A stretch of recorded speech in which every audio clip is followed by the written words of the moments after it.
Ele vê demais. Talvez aqui nesta noite existe pessoas que contemplam a visão de Deus. Eu tenho certeza. Mas que de repente você abre a tua boca e alguém fala: essa irmã vê demais, esse irmão vê demais. Só que a minha Bíblia e a tua Bíblia fala que as coisas espirituais só discernem no Espírito. Porque o homem carnal não se discerne as coisas do Espírito, mas sim as coisas da carne. Porque as coisas do Espírito só discernem no Espírito. Então a Bíblia fala que as coisas espirituais para o homem natural é loucura. Só que quando alguém fala que você é louco porque você contempla as visões de Deus, você fala assim: eu sou louco por Jesus. Eu sou louco por Jesus. E a Bíblia fala que ele era um homem que tinha muita intimidade com Deus. Deus falava com Ezequiel, Deus tinha um particular com ele, assim como ele tem com você. E a Bíblia nos mostra que Isaías havia profetizado sobre uma iminente tempestade que viria sobre o povo de Israel. Mas aqui a Bíblia mostra que Ezequiel já estava profetizando no meio dessa tempestade. E quando Ezequiel profetiza no meio dessa tempestade, ele estava profetizando para os dias de Ezequiel e para os dias de hoje.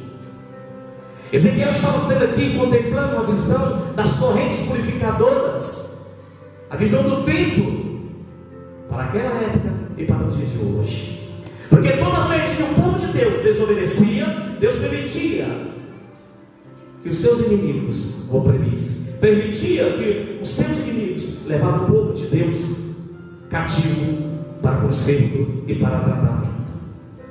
E a Bíblia nos mostra, no capítulo 40, versículo 4, a Bíblia fala que Deus chama ele e fala para ele: Ezequiel, vê com teus olhos, ouve com teu ouvido, guarda tudo no teu coração, porque você foi trazido para aqui, para que você veja, ouça, vá e avisa a casa de Israel. Você sabe qual a primeira coisa que eu vejo aqui com a revelação de Deus?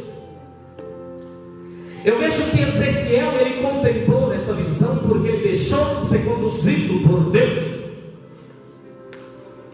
Deus chama ele e fala para ele: você não está dormindo, você não está sonhando, vê com teus olhos e ouve com os teus ouvidos. Você foi trazido aqui para isso. Eu observo que ele deixou de ser conduzido por Deus. Sabe o que Deus está falando contigo nesta noite? Deixa Deus te conduzir.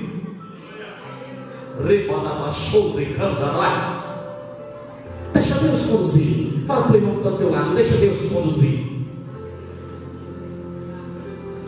Só que muitas vezes falamos que queremos que Deus nos conduz, mas quando Deus começa a trabalhar na nossa vida, a gente começa a achar ruim. Quando a gente está querendo, quando a gente começa a sair do nosso conforto, do nosso bem-estar, e Deus começa a nos conduzir e começa a nos levar para o deserto, e Deus começa a abrir caminhos para a gente caminhar e marchar, que a gente se depara com situações desconfortantes, a gente começa a relutar dentro de nós mesmos para não fazer aquilo que Deus quer.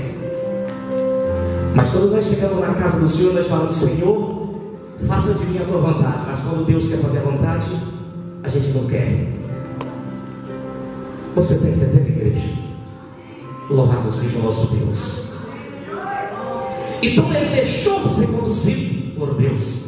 Quando a palavra de Deus aqui fala que ele foi trazido e levado até o local para ver a visão, eu lembro que Ezequiel era de uma família de sacerdote. A Bíblia fala que ele era da família de Bus, sacerdote de Sodoma. E toda linhagem de alguém que vinha de uma família sacerdotal ia seguindo de pai para filho e ia caminhando como sacerdote. E a Bíblia fala que Ezequiel estava estudando para ser um escriba, um conhecedor da lei. Ele estava fazendo faculdade. Ele estava estudando para ser sacerdote. Era de uma linhagem de sacerdote. Mas a Bíblia fala que quando ele estava estudando para ser sacerdote, Deus leva Ezequiel com o povo de Israel para o exílio, para que Ezequiel viesse profetizar no meio do exílio. Deus queria levantar ele como profeta, não estava querendo levantar ele naquele momento como sacerdote. A igreja está entendendo? É por isso que a palavra de Deus fala no livro de Provérbios, capítulo 16: do homem são as preparações do seu coração, mas a resposta certa, ela vem da boca do Senhor. Sabe o que Deus está falando? Você pode fazer os teus planos, você pode projetar os teus planos, mas aquilo que vai acontecer na tua vida é o que Deus tem para a tua vida.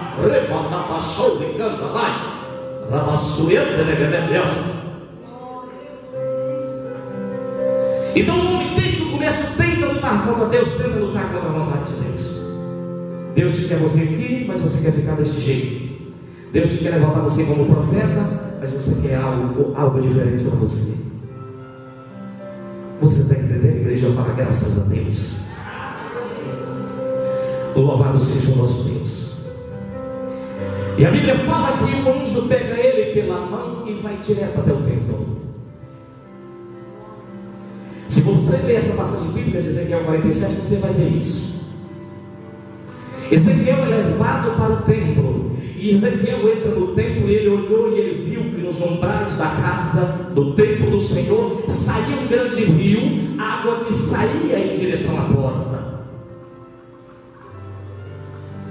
E a Bíblia fala que Ezequiel ali, conduzido pelo anjo, o anjo segura sobre a mão dele e começa a passear sobre o templo. E Ezequiel fala que via ali águas que davam nos tornozelos. Repete comigo: águas que davam nos tornozelos.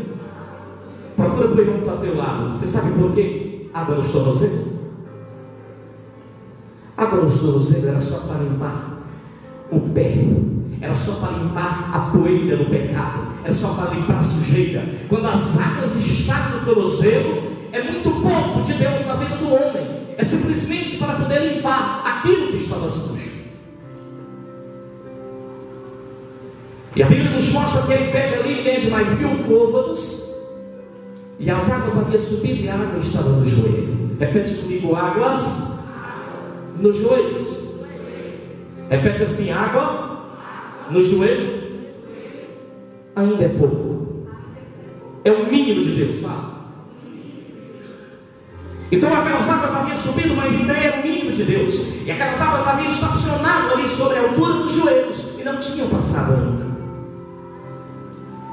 Chegamos na casa do Senhor, aceitamos Jesus, fazemos um monte de promessa, porque se o Senhor mudar minha vida, eu vou fazer isso. Se o Senhor mudar minha vida, eu vou fazer aquilo. Se o Senhor arrumar um casamento, eu vou fazer dessa forma. Se o Senhor me der uma casa, eu vou fazer desse jeito. A gente chega na casa do Senhor, aí as águas, elas chegam até os joelhos e elas cessam e ficam por ali. Ainda é o mínimo de Deus. Água dos joelhos chama-se síndrome de Peter Pan. Repete comigo: síndrome de Peter Pan. Você sabe o que é síndrome de Peter Pan? Existe um personagem da Disney chamado Peter Pan, que ele quer ser criança o tempo todo. Ele não tem vontade de crescer. Ele quer ser criança. Todo mundo tem vontade de crescer, mas aquele irmão que está com a síndrome de Peter Pan, ele não quer crescer. Ele quer ficar com as águas somente no joelho. Ele não tem vontade de crescer. Ele não participa de vigília porque ele não quer crescer. Ele não vai ler Bíblia porque ele não quer crescer. Ele não faz parte de um grupo de oração porque ele não quer crescer. Ele não evangeliza porque ele não quer crescer. Então ele quer ficar com aquelas águas ali nos joelhos. Você está entendendo, igreja? Fala assim comigo: eu quero muito mais. Levanta a sua mão direita e fala assim: Jesus, eu quero mergulhar mais. Eu quero mergulhar mais profundo. Fala. E fala assim: e é hoje.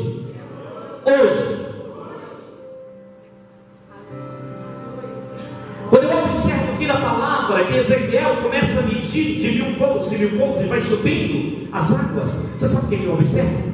Eu observo que para se encher de Deus, você não está totalmente vazio e de repente você está cheio. Eu observo que foi por etapa. As águas estavam embaixo e ela foi subindo. O que eu aprendo com isso? É de degrau em degrau você vai subindo. É de degrau em degrau você vai adquirindo a intimidade com Deus. É de degrau em degrau que Deus vai operando na tua vida. É de degrau em degrau que Deus vai te levantando. É de degrau em degrau